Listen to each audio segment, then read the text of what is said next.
민주당의 김용민 의원이 검찰이 특활비를 국민의힘에 줬다라고 주장해서 논란이 일고 있습니다. 들어보시죠. 누구에게 얼마를 지급했다, 특활비 얼마를 지급했다는 영수증 정도 말고는 구체적인 내역을 알 수가 없습니다. 1억 원을 특활비를 내려줬으면 수사정보정치권이 그 1억 원을 어디다 썼는지, 고발사주하면서 기자들에게 술을 사줬는지 아니면 국민의힘에다가 갖다 줬는지 알 수가 없습니다. 그 특활비를 정치자금으로 썼는지 안 썼는지를 어떻게 알겠습니까? 특활비 비율을 국민의힘에 줬을 수도 있고 이런 비율을 하시는데 좀 극단적이고 해서는 안 될 발언 같습니다. 법무부 장관이 그게 가능한 이야기입니까? 저는 주지 않습니다. 그러니까 그런 비율을 어떻게 합니까? 고발사주는 상상이나 했겠습니까? 그거는 있을 수 있는 일이었습니까? 충분히 할 수 있는 얘기라고 생각합니다, 저는. 확인도 되지 않은 걸 갖다 말하면서 특활비를 어떻게 검찰에서 국민의힘에 갖다 줬다고 이야기를 합니까? 그러면서 그 비유가 맞다고 이야기를 하세요? 아니요. 예? 밖에서 술 먹고 할 수 있는 얘기하고 여기서 국회에서 정식으로 기관장들하고 대화할 수 있는 이야기는 아니잖아요. 윤석열 전 검찰총장 당시에 검찰의 특활비를, 특별활동비를 국민의힘에 갖다 줬다라는 김용민 민주당 의원의 주장에 대해서 야당에서는 술 먹고 밖에서 할 법한 소리다라고 강하게 지금 비판하는 내용이 나왔습니다. 박정하 대변인 어떻게 들으셨습니까?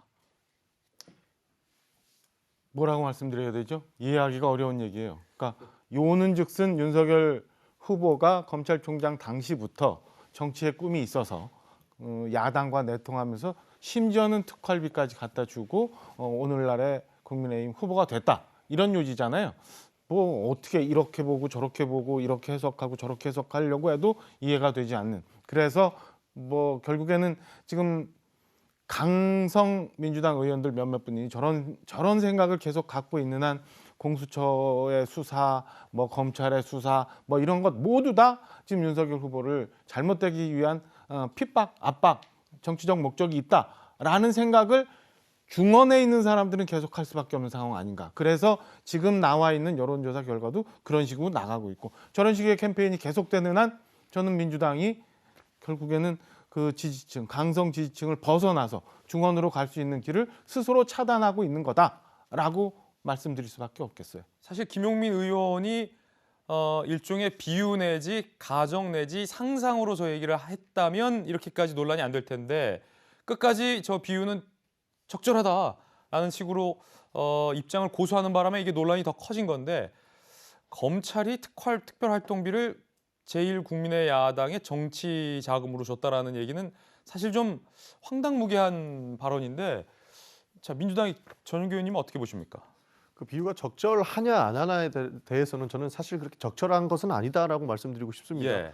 어저께 나왔던 이야기가 사실 의혹 제기 수준이고 그 의심을 할 뿐 근거는 전혀 없는 상황에서 비유를 들었던 것이 사실 어느 정도 논란의 소지는 있다 이렇게 말씀드리고 싶고요. 사실 문제의 핵심은 고발 사주라고 하는 것인데 국민의힘과 사실 검찰이 지금까지 그 검찰과 정치가 유착되어 있었다는 의심을 계속적으로 받고 있고 고발 사주라는 이 키를 풀기 위해서는 이 부분도 충분히 의심을 해소할 필요가 있다라고 보이기 때문에 의심 수준이지 않을까 저는 그렇게 보고 있고요. 고발 사주 수사가 빠르게 진행이 되면 이 부분도 충분히 해명될 수 있을 것이다 그렇게 보고 있습니다. 예, 자 일종의 뭐 해프닝성 보도였는데 김용민 의원의 어떤 이 발언의 어떤 무게나 근거를 갖추지 못한 어떤 품격과 관련돼서는 논란이 좀 계속될 것 같습니다. 그런가 하면 윤석열 후보로 대권 주자가 확정되고 나서 20대들이 탈당을 많이 했다더라.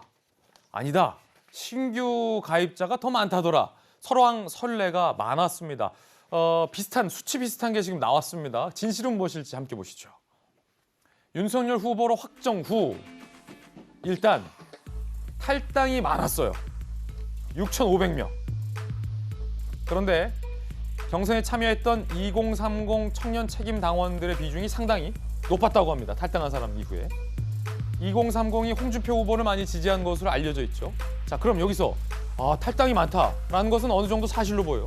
그런데 전당대회 후에, 그러니까 윤석열 후보로 확정된 이후에 새로 입당한 신규 입당자는 6,846명.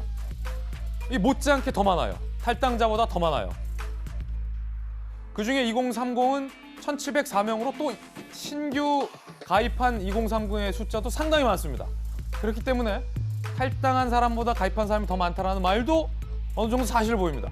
그러면 이재민 기자, 플러스 마이너스 하면 손해예요, 이득이에요?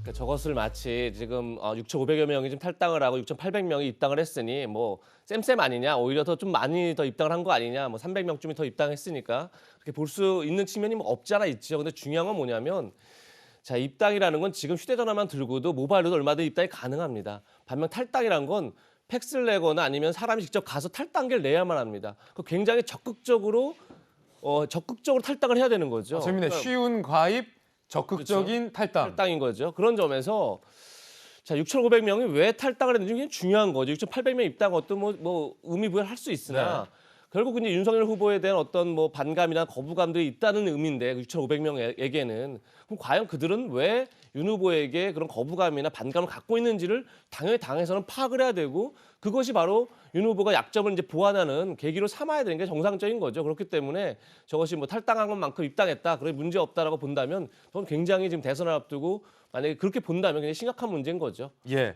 자, 이 20대 탈당 또 신규 가입 얘기가 나오는 이유는 바로 윤석열 후보의 컨벤션 효과와 연결이 돼 있습니다.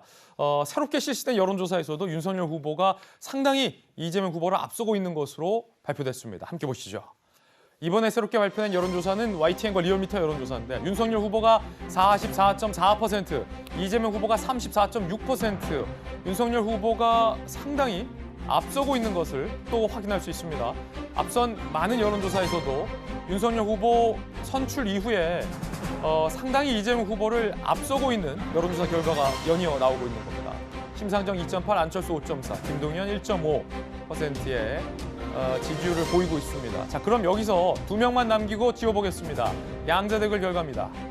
양자 대결 결과에서는 윤석열 후보가 더 이기고 있는 것으로 나옵니다. 윤석열 50%, 이재명 37%로 윤석열 후보가 양자 대결에서 크게 이재명 후보를 앞서고 있는 것으로 분석이 되고 있습니다. 여론조사, 다수의 여론조사에서 윤석열 후보가 이재명 후보를 크게 앞지르고 있는 결과가 현재로서는 연일 나오고 있는 상황인 겁니다. 정익진 변호사님. 네네. 여론조사들의 공통점을 보면 뭐 꼭 다 그런 건 아니지만 상당히 많은 여론조사에서 윤석열 후보가 앞서고 있어요. 이게 많은 언론에서는 컨벤션 효과라고 부르는데 컨벤션의 갭이 이렇게 양자대결 같은 경우는 커지면 네네. 이재명 후보 입장에서는 상당히 좀 긴장할 수밖에 없을 것 같아요. 좀 초조하겠죠. 예. 그다음에 이제 컨벤션 효과가 있을 수밖에 없었던 것이 끝까지 홍준표 후보하고 어떻게 보면 박빙의 승부를 펼치지 않았습니까? 더군다나 굉장히 대조적인 그러한 그 여론조사 결과와 당원들 사이에 그런 것들이 있었기 때문에 그 지켜보는 사람들 입장에서는 상당히 흥미로운 그런 점이 있었던 것 같고, 그다음에 일단 당일날 홍준표 후보가 경선 결과에 승복합니다, 이런 부분들이 많은 사람들의 그 뇌리에 많이 박혔던 것 같아요. 물론 그 다음 날부터 이제 홍준표 후보가 또 다른 말씀을 하시긴 했지만, 반면에 이제 이재명 후보는 그런 컨벤션 효과를 전혀 누리지 못하고 오히려 이낙연 후보하고 또 이낙연 후보 지지자들과 심지어 뭐 법정까지 가는 그런 다툼까지 있었기 때문에 그런 부분들이 굉장히 아쉽지 않았나 그런 생각이 드는데, 반면에 저는 이런 점도 봐야 될 것 같아요. 예. 지금 컨벤션 효과가 있기 때문에 어느 정도 거품이 있을 수 있다는 생각이 들고, 그 거품이 벗어지게 되면은 어떻게 될까? 더군다나 윤석열 후보가 아직은 정치 신인 같은 그러한 그 태도를 계속 보이고 있으니까 또 혹시라도 실수를 하게 되면은 저기서 지지율이 빠질 수 있는 가능성이 상당히 있을 수 있고, 반면에 이재명 후보 같은 경우에는 지금 뭐 더 나올 게 있을지는 모르겠지만 악재란 악재는 많이 나왔음에도 불구하고 그 이하로 빠지지 않고 30% 중반대의 그 견고한 지지율을 유지하고 있다는 것은 그 이재명 후보와 민주당의 힘이 아닌가 그런 생각이 들기 때문에 아마 오늘 정도가 대선까지 꼭 4개월 정도 남았을 거예요. 4개월밖에 안 남았어요, 벌써? 네, 이제 4개월 그 기간 동안에 또 어떤 그 반전이 있을지 한번 지켜봐야 될 거 아닌가 싶습니다. 그렇군요. 컨벤션 효과를 제대로 누리고 있는 윤석열 후보.